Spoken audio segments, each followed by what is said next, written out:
Hey guys, it's Sabrina. So I've been pretty sick this past week. I got hit with the cold on Monday, and since then it's been like downhill.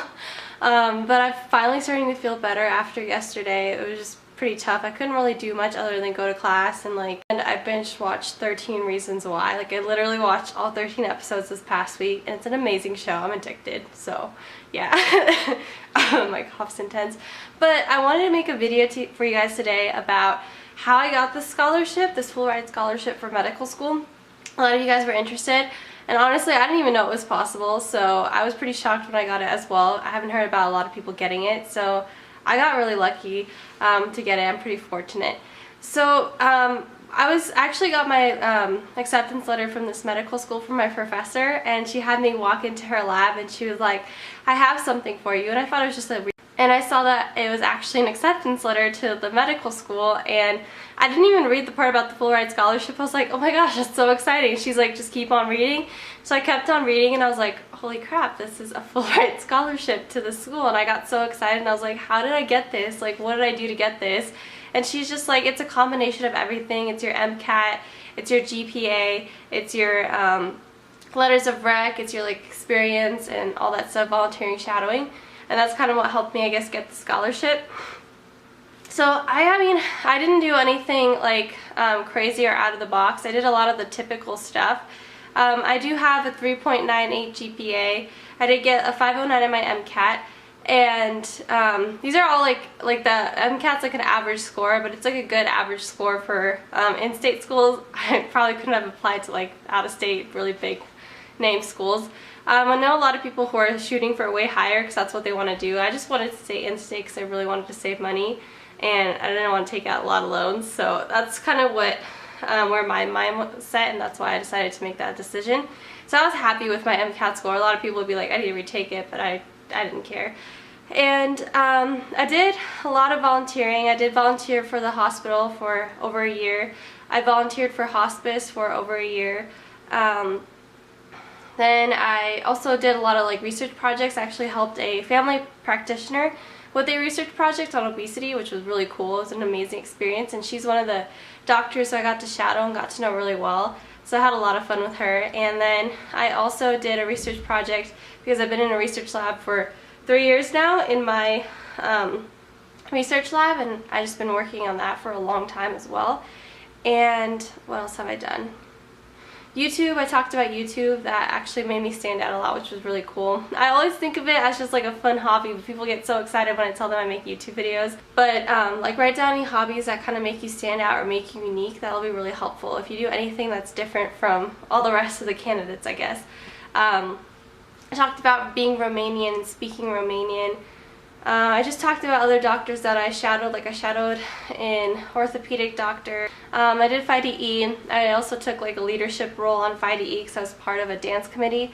So if you are in like a club or a fraternity or sorority or something, you know, try to like make an impact in that club, sorority, or fraternity. So you can make a difference, and you can also talk about like your leadership positions, because I have a hard time with leadership positions and I haven't taken too many, but recently I've taken more. Like this year I decided to become a dissection assistant, and then I became a genetics discussion group leader, and they're both just helping me like expand out more, I guess, not be as shy, talk more, teach more. And I love teaching people, so I've been having a lot of fun with this, and it's just helping me like get out of my bubble. It's been a really amazing experience, so I definitely think you should do something like that if you can. And that's it. I can't think of anything else, but that's what I talked about. So that was like all my experiences on the side. And then my personal statement, I kind of just talked about my life story. So just talk about your life story, what kind of made you decide to become a physician and to get on this path. So I just started with my family, how they're the first generation, they came to America, and they inspired me with their hard work. So they went back to college and redid their degrees, even though they already had mechanical engineering degrees in Romania, but that didn't count here. They became computer programmers here, which was really cool, and that inspired me to want to work really hard in school, and that's where I've got to the point in school, by working hard. And then I have a family friend who lives in Romania, and she's a family physician. She was also like a pediatrician on the side, and at the time when I came to visit her, she was actually the director of the hospital there. and I got to like shadow her and see what it was like, and it was awesome. I was like, wow, this is so cool. And it was right before I started my freshman year of high school, so that like just officially pushed me towards medical school. I was like, this is really what I want to do. Like, this is so cool. So, you know, if you have any life experiences that like changed your life forever and made you want to do something, then just talk about them in your personal statement. I can also do a more in detailed video about your personal statement. I know that's a really big deal, and people say to start it early before you apply. I don't think I actually started it that early. I probably started it around like May, and I submitted my application in July, so it didn't take me that long to actually write it because I knew what I wanted to write about. So just like get started on it, put down a list of ideas, and then send it to a lot of people to read it over and tell you what you should change or keep. That's what I did, and that was really helpful. Let's see. So your personal statements are important, and then your interviewing skills are super important. That's like the major way that medical school gets to know you. They can see you on paper, but then they get to meet you in person. So for the MMI, I practiced a lot. I would watch YouTube videos about MMIs. I would find worksheets online about MMIs and like different little practice scenarios and questions, and I'd have all my friends like ask me these questions, and I'd practice with them. So that was really helpful, and I did that for like a few. I found out that my interview date was like 3 weeks away, so I think I did that for about 3 weeks, and then just went for it. The MMI was so scary, and I thought I messed up, but she said that I did really well in my interview, that I had good interview scores, so that's good. I tried to be as genuine as possible and answer the questions in the way that I believe is ethical and correct. And you know, many of us have differing opinions, but it's helpful to try to listen to other people's opinions, like maybe ask them this question, be like, what would you do? So you can hear like what other people's thought processes are and get an idea of how that correlates with what you think about. And that will help you come up with like good answers and help you like think outside the box instead of just being narrow-minded. And that's how I practice for the MMI. And then I had a standard medical school interview where they just ask you questions about yourself, and that was easier. You just have to know who you are as a person, and then you can answer the questions pretty easily.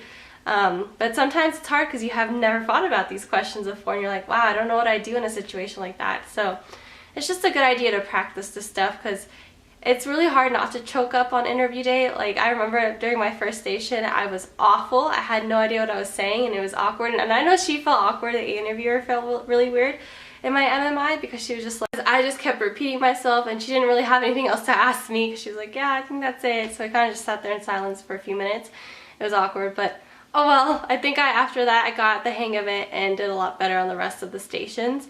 And so the interview was good, my MCAT application was good, and all the other scores that was needed was good. So I guess that's why I ended up getting the scholarship, and I'm just so excited. I didn't even think this could happen, and like the fact that not only do I get to pursue my dream career, I get to pursue it without having to worry about like the financial aspect of it is awesome.